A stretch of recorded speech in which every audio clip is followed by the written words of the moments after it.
ഉയർത്താനാണ് എന്ത് സംവിധാനം ഉണ്ടായത്? ബാങ്കിങ് സംവിധാനങ്ങൾ ഉണ്ടായത്. എന്താണ് ബാങ്ക് എന്ന് പറയുന്നത്? വട്ടിപ്പലിശക്കാരാണോ? പണ്ട് പറയാം, മുത്തൂറ്റ്, മണപ്പുറം പോലുള്ള ആളുകൾ എന്ന് പറഞ്ഞാൽ പണ്ട് മനുഷ്യർക്ക് പലിശക്ക് പണം കൊടുത്ത് തടിച്ചു വീർത്ത ആളുകളാണ്.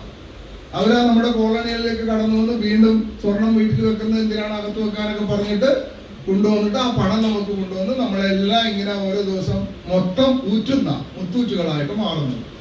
അപ്പോൾ ഇത്തരം സംവിധാനങ്ങള് ഫലത്തിൽ നമ്മളെ ഓരോ നിമിഷവും കൂടുതൽ കൂടുതൽ ജനിക്കുമ്പോൾ മുതൽ ജീവിക്കുമ്പോഴും മരിക്കുമ്പോഴും കടത്തിൽ ആഴ്ത്തി വെക്കുന്ന ഒരു സംവിധാനമായിട്ടുള്ളത്.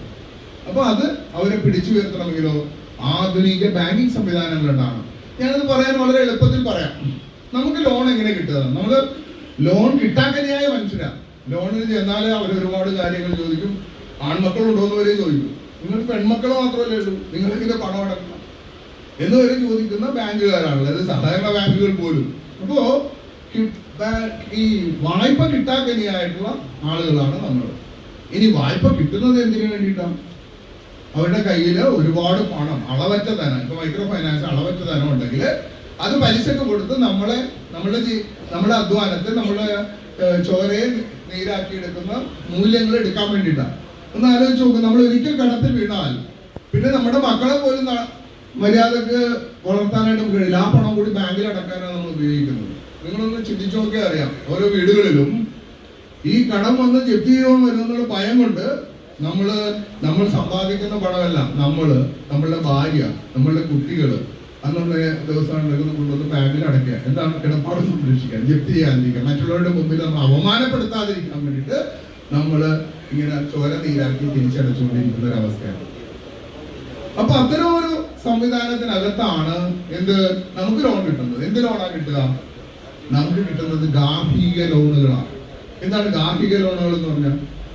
ഗാർഹിക ലോണുകൾ എന്ന് പറഞ്ഞാൽ നിങ്ങളുടെ ചികിത്സയ്ക്ക്, നിങ്ങളുടെ വിദ്യാഭ്യാസത്തിന്, നിങ്ങളുടെ കിടപ്പാടം പുനരുദ്ധാരണത്തിന്, ഒരുപക്ഷെ അവിടെ ഒരു വീട് വെക്കുന്നതിന് വേണ്ടി, അതല്ലെങ്കിൽ നിങ്ങളുടെ മകളുടെ വിവാഹത്തിന്, അല്ലെങ്കിൽ നിങ്ങളുടെ മരണവുമായി ബന്ധപ്പെട്ടോ ജനനവുമായി ബന്ധപ്പെട്ടുള്ള സാമ്പത്തികമായി, ഇത് ഗാർഹിക വായ്പകളാണ്. ഈ വായ്പകൾ എന്താ? പണം തരണധനമുള്ള ബാങ്കുകളിൽ പോയിട്ട് വലിയ സഹകരണ സംഘങ്ങളിലെല്ലാം വരുന്ന കള്ളപ്പണമെല്ലാം നമുക്ക് തരുന്ന ഒരു സംവിധാനമായിട്ടാണ് അത് മാറുന്നത്. മറിച്ച് നമുക്ക് കിട്ടേണ്ടത് എന്താ?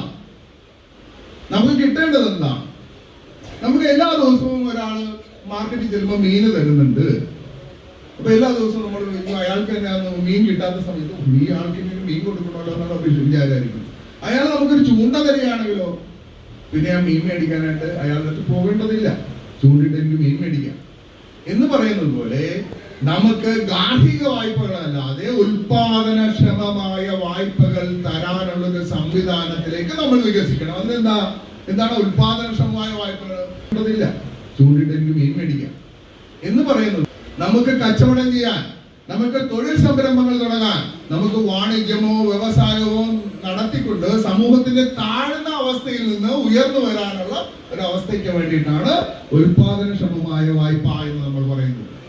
അങ്ങനെ ഉൽപാദനക്ഷമമായ വായ്പയെ നമുക്ക് കിട്ടുന്നില്ലെന്ന് മാത്രമല്ല, ഈ കിടപ്പാടം നിങ്ങൾക്ക് ഉണ്ടാക്കാം, വീടിന് ഇത്ര രൂപ തരാം, 8% തരാം, 10% തരാന്ന് പറഞ്ഞാൽ നമ്മളുടെ ഒരുപക്ഷെ കുടികിടപ്പിൽ തന്നെ 10 സെന്റിൽ നിന്ന് 3 സെന്റിൽ 2 സെന്റായിട്ട് തിരിച്ച മറ്റൊരു കോളനിക്കകത്ത് ഒരു കിടപ്പാടം വെക്കാൻ വേണ്ടി നമ്മൾ പോയിട്ട് 5 ലക്ഷം രൂപ 6 ലക്ഷം രൂപ മേടിച്ചിട്ട് അത് തിരിച്ചടക്കാനാവാതെ എന്റെ കിടപ്പാടത്തിൽ ഒരു വീട് വെക്കാനുള്ള എന്റെ സങ്കല്പം തന്നെ പോയിട്ട് എന്റെ കിടപ്പാടം തന്നെ പിന്നെ നഷ്ടപ്പെടുന്ന ഒരു അവസ്ഥയിലേക്കാണ് നമ്മൾ ഓരോരുത്തരും പോയിക്കൊണ്ടിരിക്കുന്നത്. ഇതാണ് അവസ്ഥ.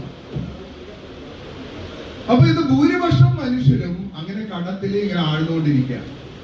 മറുവശത്ത് എന്താ സംഭവിക്കുന്നത്? ഉൽപാദനക്ഷമമായ വായ്പകൾ കിട്ടുന്നവർ എന്താ ചെയ്യണത്? ഇപ്പൊ വിഴിഞ്ഞം ഹാർബർ അവിടെ ഉണ്ടായി. വിഴിഞ്ഞം ഹാർബറില് ഇപ്പൊ കപ്പൽ വന്നെടുത്തപ്പോൾ മത്സ്യബന്ധനത്തിന് പോയവരെ പോലീസ് അറസ്റ്റ് ചെയ്ത് നീക്കുകയും ചെയ്തത്.